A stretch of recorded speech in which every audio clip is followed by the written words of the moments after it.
1 hanggang 2 bagyo posibleng pumasok o mabuo sa loob ng ating Philippine Area of Responsibility. Kaso isa lamang dito na may tsansang dumaan ng extreme Northern Luzon. Maulan, patuloy pa rin sa kanluran ng Northern Luzon pero inaasahan na may forecast pa rin ang Metro Manila, Calabarzon at Southern Luzon. Inaasahan sa Mindanao makakaranas din ng pagkalat-kalat na pag-ulan lalo na sa bandang hapon na kasalukuyang katamtaman muna ang lagay ng panahon kasama na ang Visayas at Bicol Region.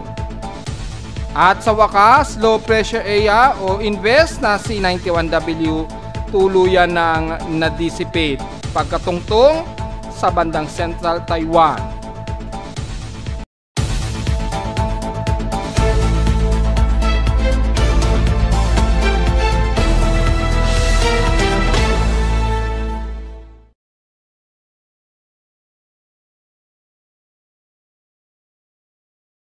Hello, good morning mga folks. Welcome po muli sa ating Daily Weather Bulletin at Analysis para sa araw o ikalawang araw ng June 2, 2025.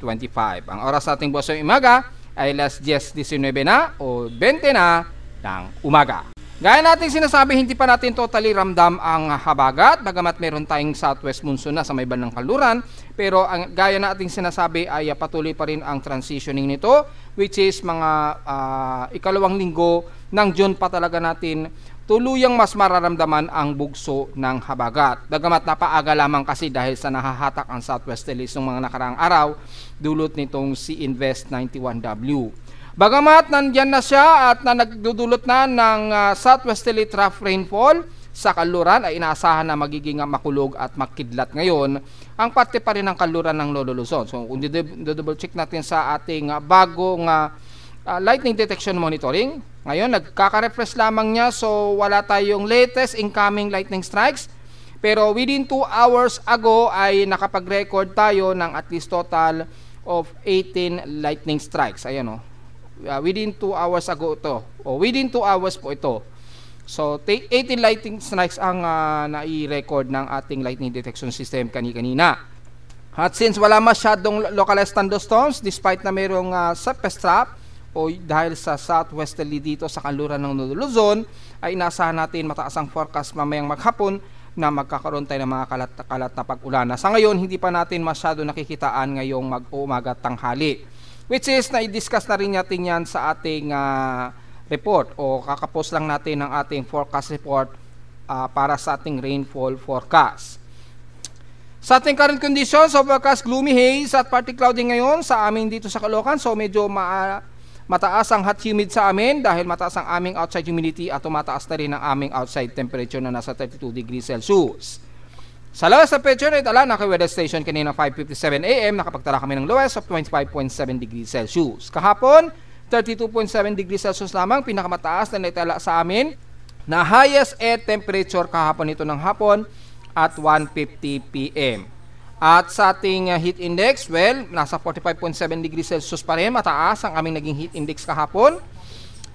So kung titingnan natin sa ating heat index forecast, yan, tingnan natin kung mataas pa rin ba as of 8:40 AM sa amin sa Caloocan. 43.2 degrees Celsius ang aming init pandama ngayon. Pero inaasahan lamang na 38 degrees Celsius daw ang magiging heat index namin. Yan, so sa aking actual instrumentation reading, 43.2 degrees Celsius siya. So, aabot pa yan sa 40 degrees Celsius mamayang alas 12 hanggang alas 2 daw ng hapon sa amin sa Caloocan. So, medyo mataas pa rin. Sa iba't ibang lugar naman sa bansa, sa selected areas natin, sa Lawag, Ilocos Norte, yan ay nasa 36, 37 degrees Celsius ang extreme quotient heat index ngayon sa inyo ngayong umaga. At mukhang yan na ang pinakamataas na heat index ninyo dyan sa Lawag, Ilocos Norte ngayong araw. Sa Tuguegarao naman,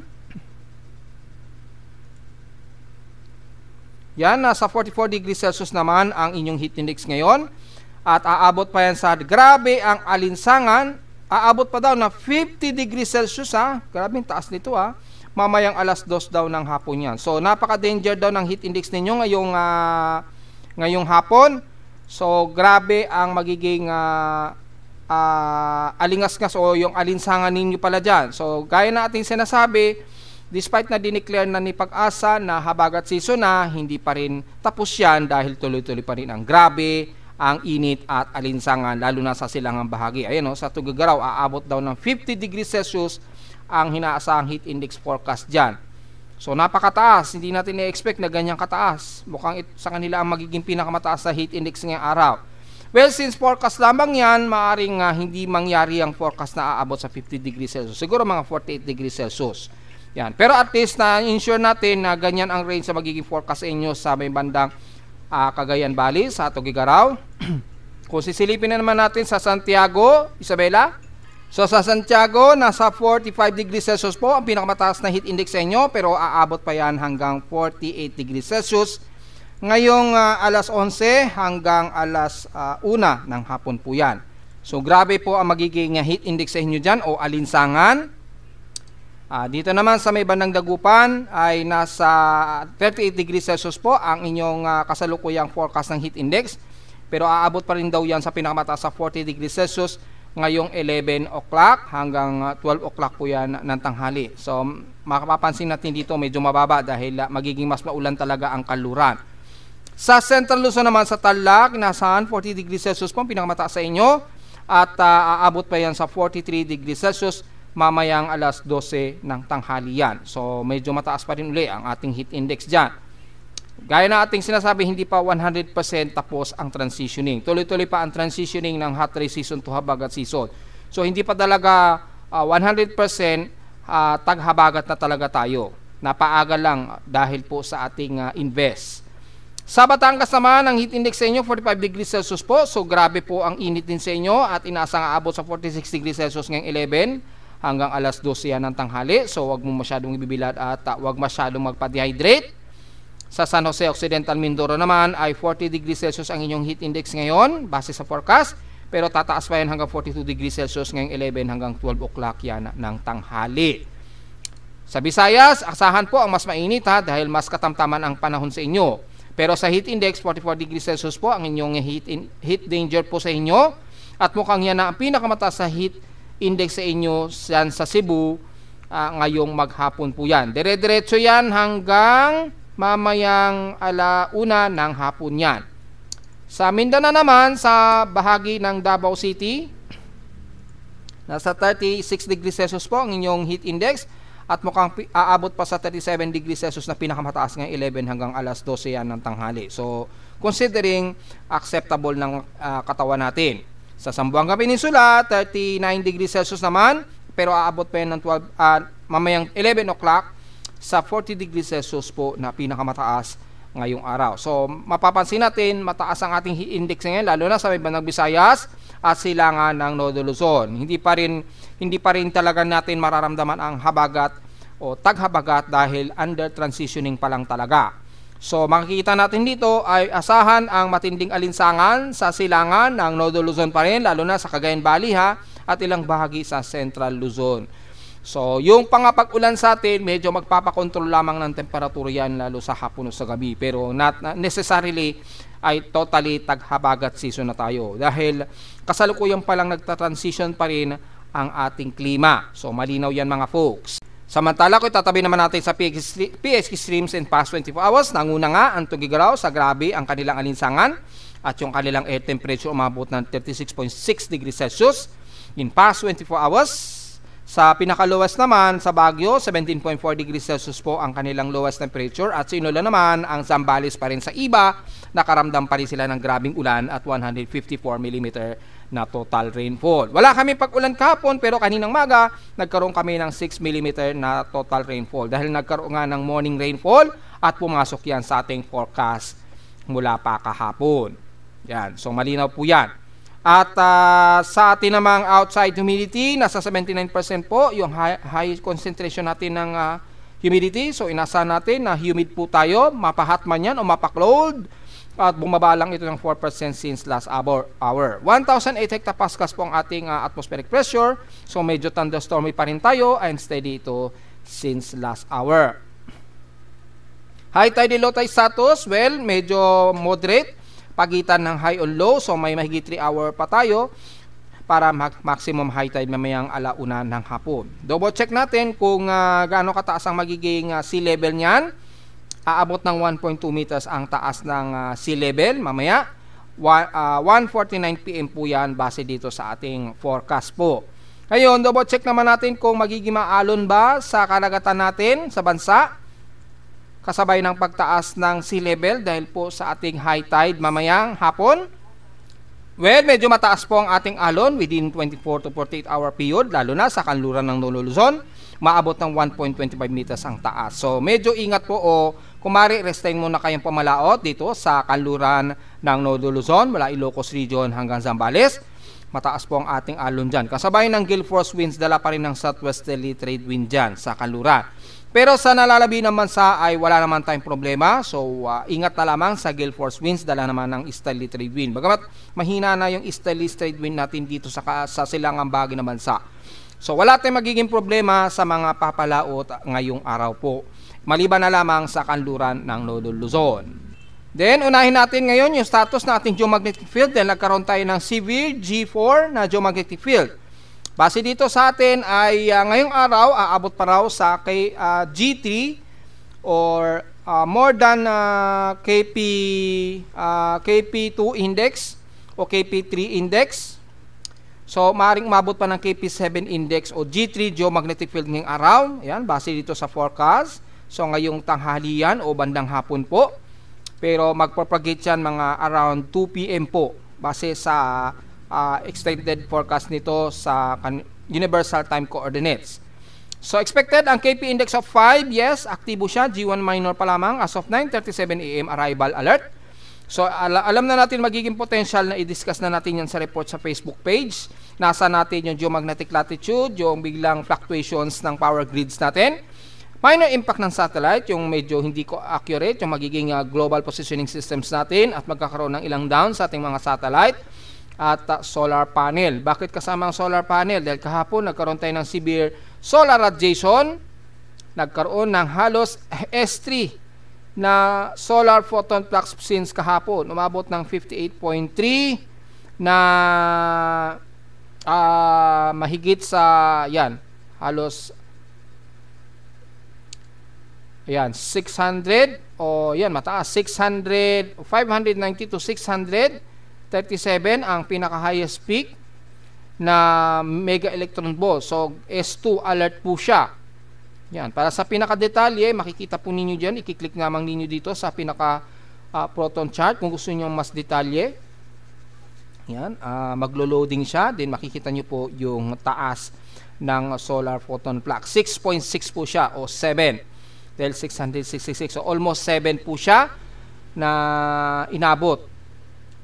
Yan. Grabe, ang lakas din kahapon. So, dahil po sa naging burst ng haring araw kahapon, nagkaroon ng bursting ng haring araw at pasabog ito. Maganda yung landing niya sa Earth, kaya grabe yung impact.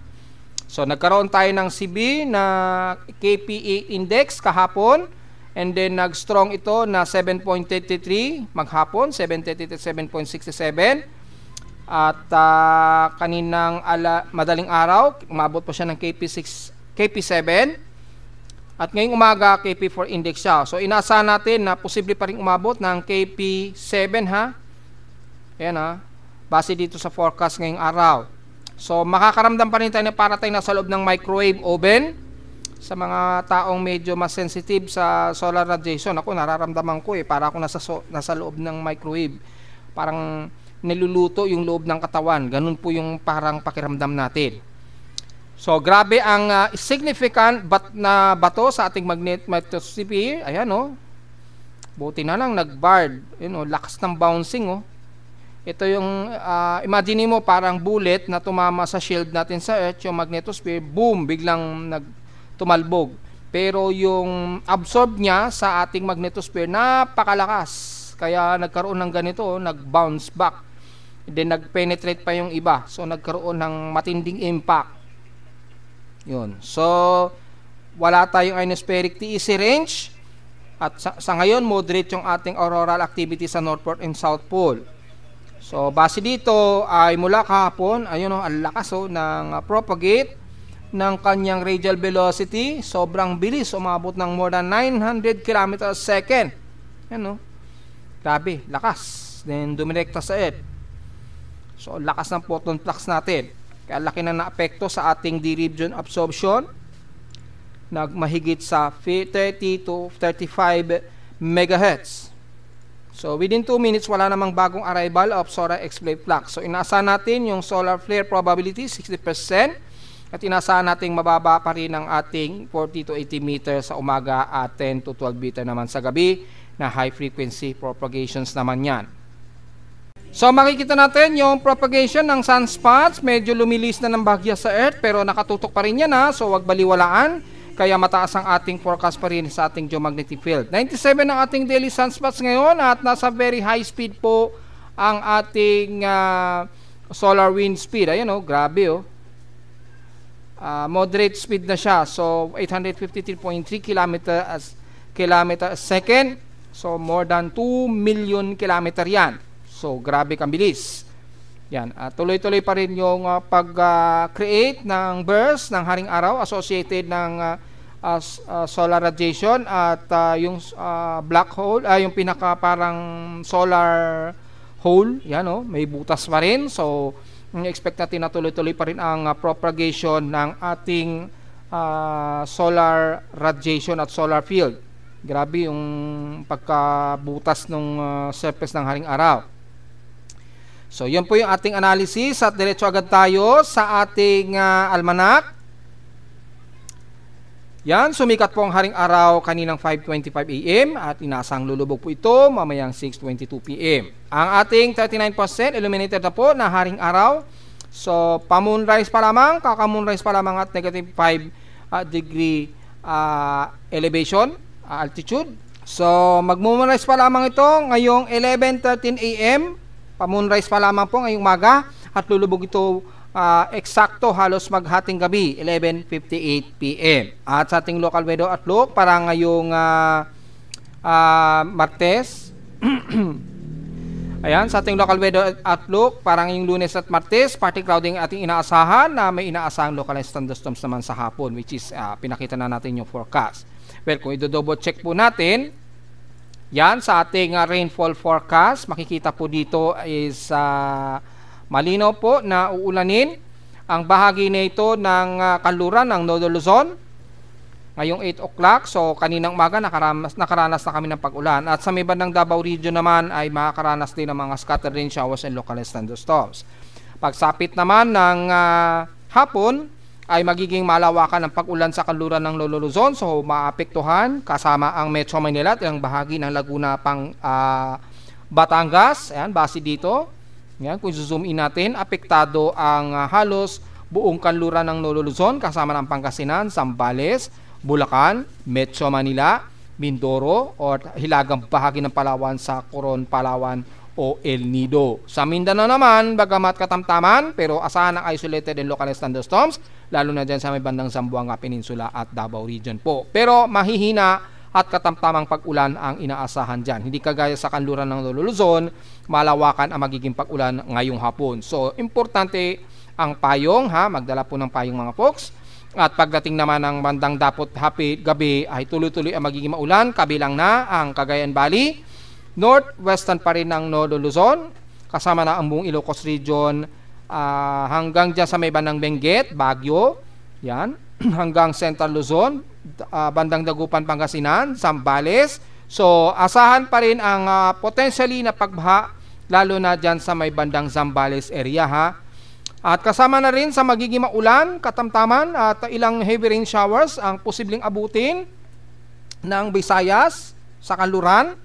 Kaya saan din ang kalat-kalat na pag-ulan dyan sa bahagi pa rin ng kanluran ng Visayas at Zamboanga Peninsula. So isolated rain showers din na nakikitaan natin dito. Siguro mga mahihina at katamtamang scattered isolated rain showers sa bahagi pa rin ng Mindanao kahit nasa bandang gabi na.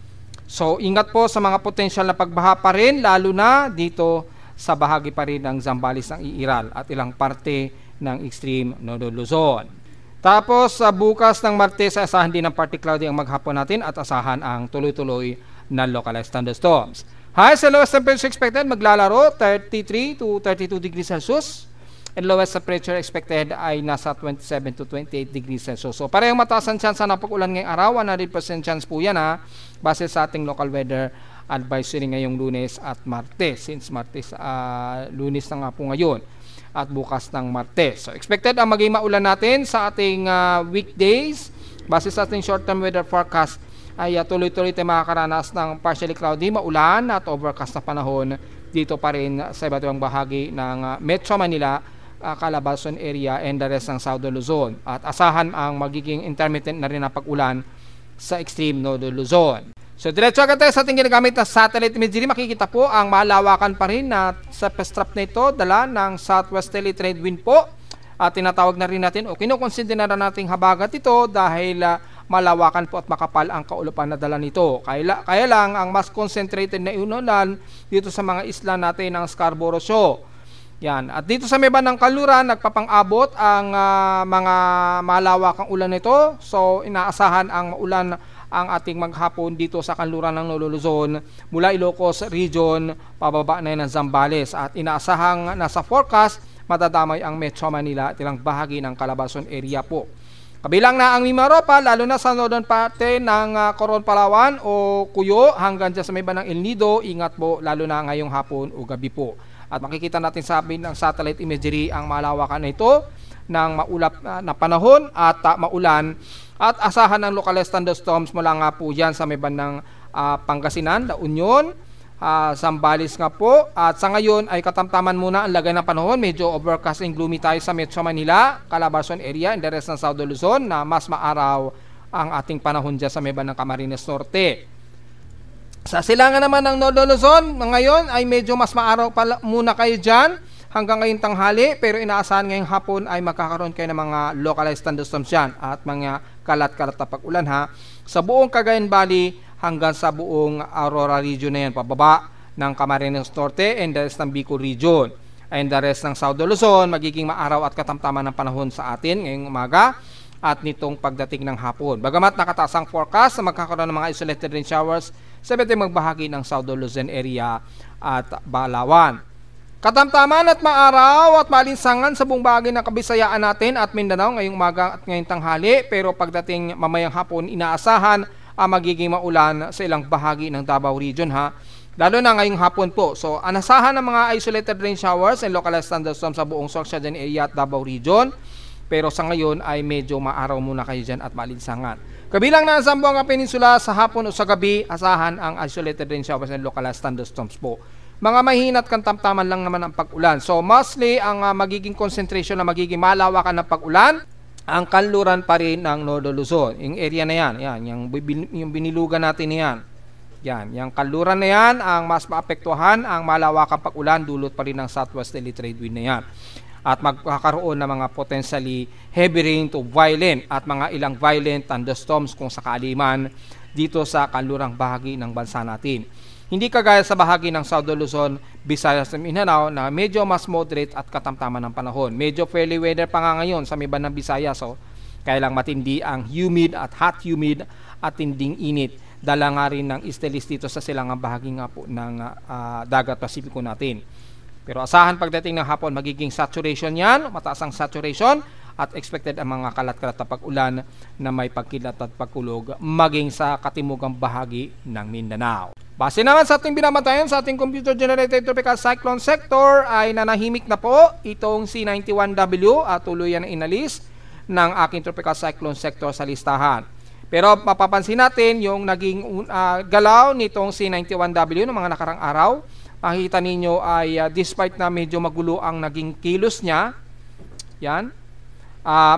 pero generally kumikilos ito pahilagang silangan. At pagsapit nga po dito sa may bandang Central Taiwan ay tuluyan na itong inalis sa listahan ng ating tropical cyclone sector or considering dissipated na nga po. Ayan, makikita natin. So, wala na po tayong binabatayan na anumang tropical wave o anumang sama ng panahon after mawala itong C91W sa listahan. Yan. So, makikita lamang, sumabay lamang siya sa frontal system gaya na ating forecast ng mga nakaraang linggo po na sinabi nga natin na mula rito sa may bandang kanluran ng bansa, yan, sa kanluran ng bansa, mali ako na pindot. Ayan, kung makikita po ninyo dito is after niya kumilos ng pakanluran, and then bigla itong nag-recurve at kumilos nga po pa east-northeast nga po. So, ganyan po ang naging forecast niya at lumabas naman talaga sa actual na ganyan ang naging actual na naging pagkilos nitong ni C91W. So, after nyan ay wala na pong sumunod sa kanya na anumang tropical wave at patuloy tayong makakaramdam na ng mga maulan dahil nga po sa southwest monsoon dito sa katimugang ng kanluran ng bansa. And the rest ay may mga tropical wave na po dito na namumuo sa may kanluran ng Mindanao, sa silangan ng Mindanao rather. So expected ang mga tropical wave na yan ay mag-embed o magre-reaccumulate into intertropical convergence zone sa mga susunod na araw. Yan. So magiging malawakan po yung equatorial trops na yan na magpapaulan sa bahagi po ng Mindanao. Yan. So expected po ang mga maulan sa susunod na araw, lalo na sa bahagi nga po ng kanluran ng Luzon, kasama nga po ang Metro Manila. At since wala naman na tayong namamataan, yan. Ito grace period na lamang itong pinapakita sa ating floater dahil halos wala na, hindi na natin nakikitaan at natunaw na siya kanina. Yan o, kaninang madaling araw po. At mula naman sa ating tropical cyclone assessment monitoring, kung mayroon bang susunod pa rin sa kanya. At anyway, bago natin i-discuss yan, ay sa ating latest tropical cyclone forecast for month of June, makikita natin dito at least 1 hanggang 2 bagyo ang posibleng mabuo sa loob ng ating Philippine Area of Responsibility. At may maliit na tsansa, ang isa rito ay maaring magkaroon ng direct landfall sa may bandang silangan ng Nodo Luzon. At maaring tumawid ito hanggang dito sa may bandang Ilocos Region. Yan, meron na bagyo. At kung hindi man, ay magiging low pressure area lamang ito na tatawirin ang bahagi ng Nodo Luzon. May maliitang tsansa din na may mga mamataan tayo dito sa may bandang silangan ng Bicol Region. Posibleng kumilos ito pahilagang kanluran. Magtatarbes ito sa may bandang Catanduanes hanggang dito sa may bandang Camarines Norte. Yan, may maliit na tsansa po yan. Isa yan sa 2 bagyo na posibleng mabuo at binabantayan natin na posibleng mabuo nga po. Yung isa naman, may mabubuo, posible naman itong mas lalapit sa may bandang silangan ng Nodo Luzon. Yan, lalapit dito or maaring halos dadapli sa may bandang Santa Ana, Cagayan. Pero dito, mas mataas ang tsansa na maglalaro around tropical depression to tropical storm at maaari pang umabot sa typhoon category. Pero nasa around 30% chance ito na magiging typhoon category. Siguro mga hanggang severe tropical storm ang magiging forecast. At base dito, kalimitan sa isa sa 2 bagyo na ating posibleng binabantayan ay mostly dito hilagang kanluran na nagiging kilos at hindi nakikitaan ng interaction na maglalandfall sa anumang kalupaan sa Luzon area.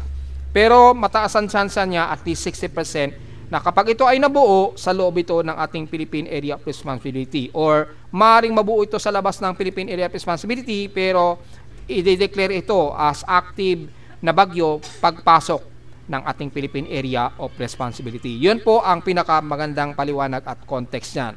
So, meron tayong 1 hanggang 2 bagyo posibleng mabuo. Isa rito ay posibleng mag-traverse dito sa may bandang Bicol Region or dito sa may bandang silangan ng Nodo Luzon. At yung isa naman sa 2 bagyo na ating binabantayan, posibleng mabuo rin yan sa loob ng PAR, pero medyo lilis ito sa may bandang silangan ng Nodo Luzon. Dito, may at least 30% na posibleng umabot sa typhoon category. Pero most likely, kapag ito ay hindi man umabot ng typhoon category, malamang hanggang severe tropical storm ito mula sa tropical storm category. Pero ito ay halos laging lilis dito sa silangan ng Nodo Luzon. Dahil makikita natin, medyo may mga high pressure area pang umiira dito sa may bandang kanluran ng Nodo Luzon. So medyo nahihahawi pa niya palayo yung anumang nabubuong low pressure area dito.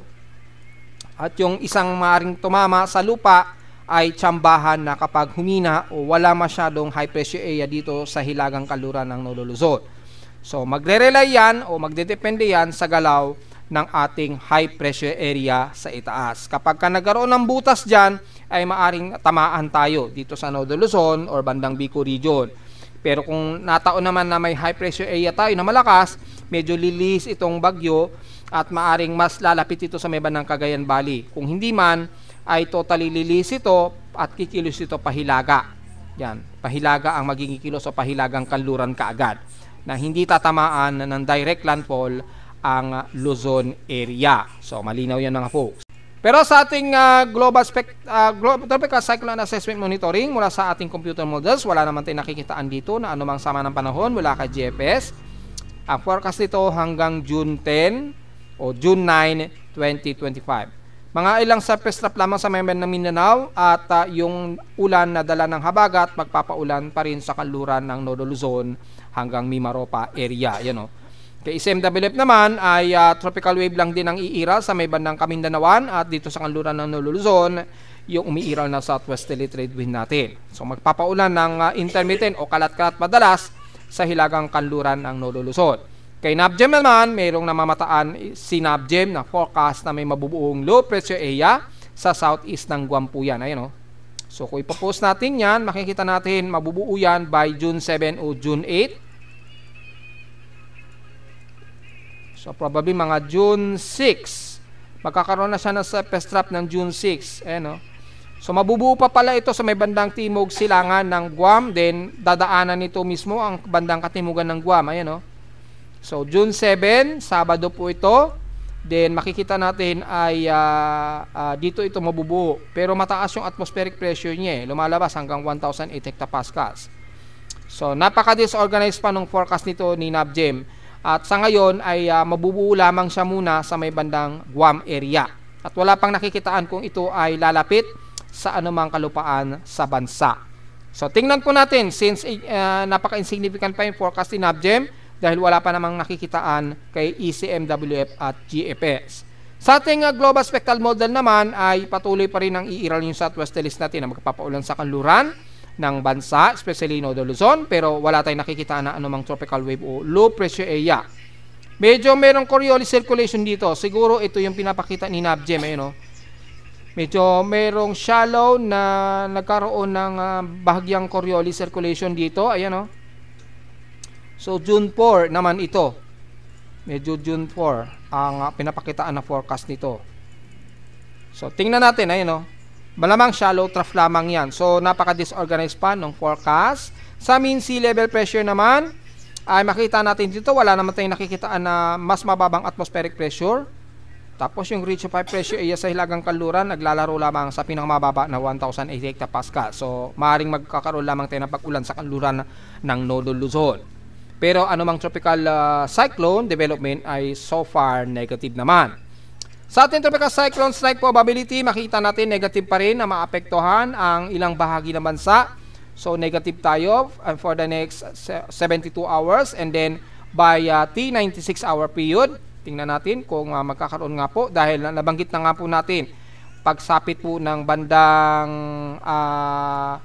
June 9, meron daw tayo na mamataan dito. So, by T240, mga June 8, June 9, yan. Then, June 11, dito, tataas po yung probability. Binanggit na natin yan, di ba?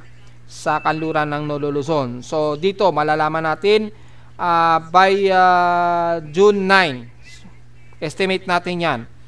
Yan. Dito, magkakaroon ng at least 10% anomaly. Tataas po yung pag-ulan natin sa kanluran ng Northern Luzon. Malamang developing yan ng surface trap ng southwest monsoon o southwesterlies. And then pagpasok po yan ng June 10 ay medyo tataas po yung anomaly niya. Probably aabot yan ng 20%. Tingnan natin sa pinaka-forecast. Ayan, tataas siya unti-unti. Mula 20 to 30%. Then magkakaroon ng malawakan na at least 5% to 10% ang kanluran ng Northern Luzon. Kasama na ang ilang bahagi ng Mimaropa at Metro Manila. So, dito, posibleng magkaroon tayo ng invest or tatawagin ni Pag-asa as low pressure area. Yan. Pero yung chance na magiging bagyo, depende na lamang pagdating po ng next week po ha, mga weekend, malalaman natin kung magkakaroon ng mataas na anomaly yan. Sa ngayon, mataas ang tropical cyclone strike probability sa kanluran ng Nolo Luzon. So, posibleng maging invest yan o tatawagin low pressure area ni Pag-asa. Yan. So, yun lamang po ang na-expect natin ha. Samantala sa ating West Pacific Basin, bagamat wala tayong active na binabantayan sa ating real-time tropical cyclone formation probability, pero merong favorable na namamataan dito sa katimugang bahagi ng Mindanao. So malamang tropical wave po yan. Yan, may tropical wave dito sa katimugan ng Mindanao. Mataas siya. Very favorable po yung convergence. Kaya lang yung vorticity, wala. Negative tayo sa vorticity to. So maaaring hindi yan magiging isang low pressure area. So mataas yung probability pero wala namang horizontal o cyclonic probability. So hindi natin masasabi na magiging low pressure o aktibong low pressure area yan within the next 24 to 48 hour period. Ang malinaw lang natin, nasisiguro natin base sa ating genesis so cyclone activity, probably by June mga June 7 o June 6 nitong darating na susunod na weekend, diyan natin malalaman kung magkakaroon ng mataas na probability na magkaroon tayo ng binabantayang low pressure area dito sa kanluran ng Nolo Luzon. Kung hindi man, yung southwest monsoon na magpapaulan sa kanluran ng Nolo Luzon kasama ang Metro Manila.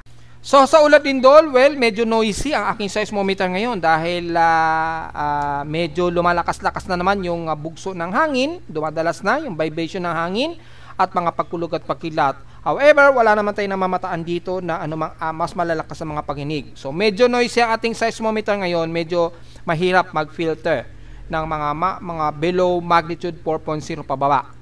So medyo mahirap i-filter out ito. Pero sa ngayon wala naman tayong na-detect na mga malakas-lakas sa paghinig.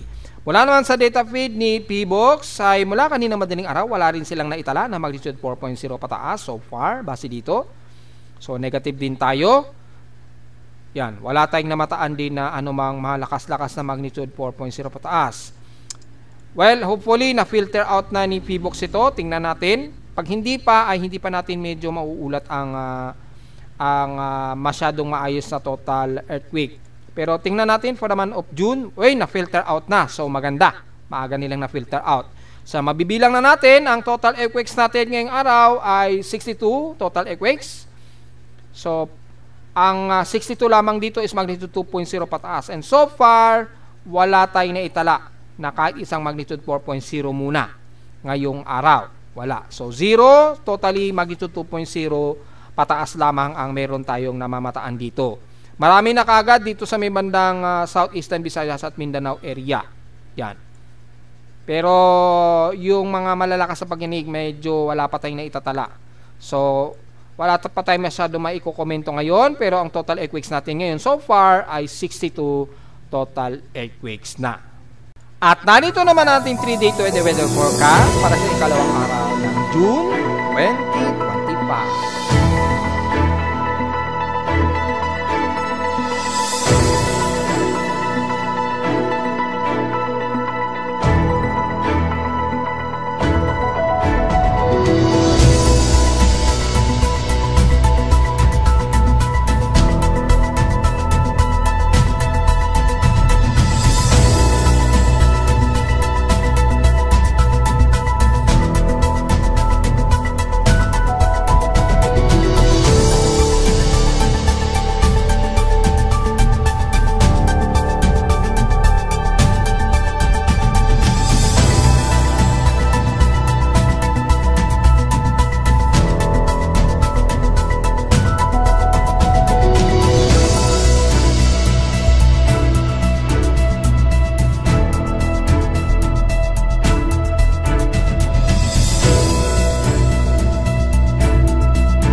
Weather Bulletin at Analysis para sa ikalawang araw ng June 2025. Huwag mo kalilimutan na mag-like, share, and subscribe po sa ating YouTube channel at visit lamang anytime sa ating website na www.bimoweather.com para sa iba pang detalye na gusto malaman na hindi na natin isama ngayong magtatanghaling tapat uli dito sa ating report. At visit naman sa ating website sa gusto malaman pinaka-dynamic events mula sa aking weather station dito sa Caloocan. Watch out po dahil medyo windy po kami sa Caloocan ha. At visit naman din sa mga data feeds mula sa iba't ibang weather agencies. Maraming salamat po mga folks at ingat po sa mga localized thunderstorms sa mga hapon at sa tinding sikat ng araw. At magandang umaga po sa ating lahat.